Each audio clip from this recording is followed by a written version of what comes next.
लोगों को इस धाम के विषय में पता है? आप जहाँ पर अभी आए हैं, आपको इस भूमि के विषय में पता है? नहीं पता है। आपको मैं जो चंद्रशिला है, चंद्रशिला के बारे में विस्तृत रूप से बताता हूँ। इसको चंद्रशिला क्यों बोलते हैं? महादेव के शिखर में क्या है? चंद्रमा। और महादेव के शिखर से किस चीज़ का उद्गम स्थान है? माँ गंगा की धारा का। जी।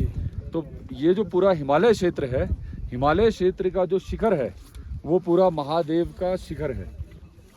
तो महादेव के शिखर से इस चंद्रशिला से स्कंद पुराण के केदार खंड के अनुसार अध्याय 50 में वर्णित है कि तुंगनाथ धाम का जो शिखर है वो माँ गंगा की आकाश कामिनी धारा का उद्गम स्थान है। तो अभी हम माँ गंगा की आकाश कामिनी धारा के उद्गम स्थान में खड़े हैं। दूसरा, तुंगनाथ धाम में पितरों का तर्पण होता है, क्योंकि जो आकाश गंगा है, आकाश गंगा में पितरों का तर्पण किया जाता है और चंद्रशिला में उन पितरों को स्थान दिया जाता है। आप देखिए यहाँ पर आपको जगह जगह पत्थर दिखाई देंगे। ये जो बनाया गया है ये पितरों को स्थान देने के लिए है। इसलिए चंद्रशिला में कभी भी, क्योंकि ये पूरा धाम है, ये पूरा मंदिर है, तो यहाँ जूते लेकर नहीं आना चाहिए। इसलिए हम सबको मना करते हैं कि चंद्रशिला में कभी भी जूते लेकर मत जाइए।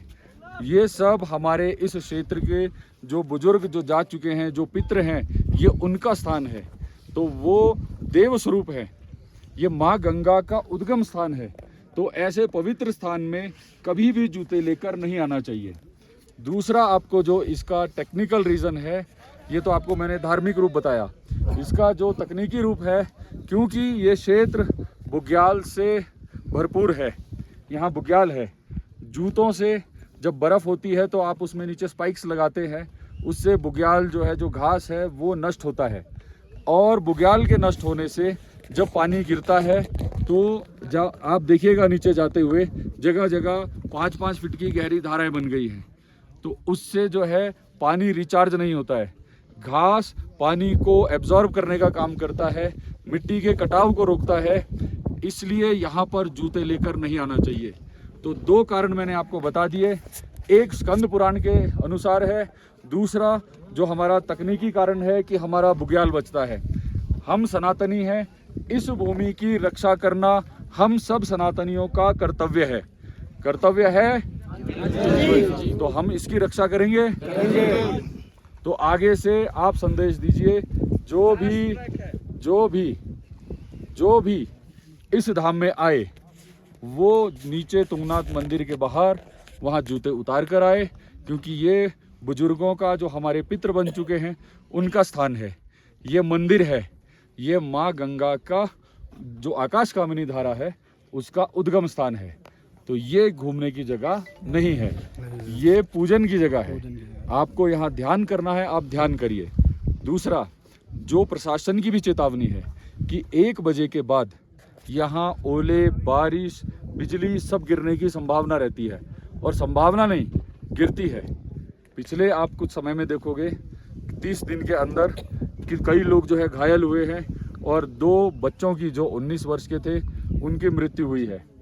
कईयों के चेहरे जो है घायल हुए ओले गिरने की वजह से। तो आप लोगों से विशेष अनुरोध है कि 1 बजे के बाद तो यहाँ मत आया करिए, ठीक। और अगर 1 बजे से पहले भी आपको आना है तो सिर्फ तब आइए जब ये पट खुला होता है तुंगनाथ जी के। जब पट बंद होते हैं तो यहाँ आने की ज़रूरत नहीं है। यहाँ उस समय देव, देवता, यक्ष, गंधर्व, क्योंकि महादेव को सब पूजा करते हैं, सिर्फ मनुष्य नहीं करते और भी करते हैं। तो वो 6 महीने उनके पूजा का समय होता है। दूसरा, उस समय में ये भूमि रिचार्ज होती है, तो इसको पुनः जीवित होने के लिए हमें समय देना चाहिए। तो आज आप लोग, आज के इस जो हमारा सफाई अभियान था, जो अभी ये प्रारंभ कर रहे हैं हम चंद्रशिला से, हमने 15 जून का जो दिन दिया था कि 15 जून को हम पूरा चंद्रशिला से और चोपता तक साफ करेंगे। तो इसमें आप सभी साथ देंगे? तो आप सभी जितना अपने आसपास कूड़ा है उसको उठाइए और इसको यहाँ से लेके जाते हैं नीचे चोपता में। प्रशासन का वाहन रहेगा, वो उसको आगे उसका निस्तारण कर देंगे, ठीक है। तो इसकी सुरक्षा की जिम्मेवारी हमारी है। विदेश से कोई नहीं आएगा। विदेश से सिर्फ एक ही चीज आती है, वो नीचे बताई थी एक ने। ठीक है, हर हर महादेव।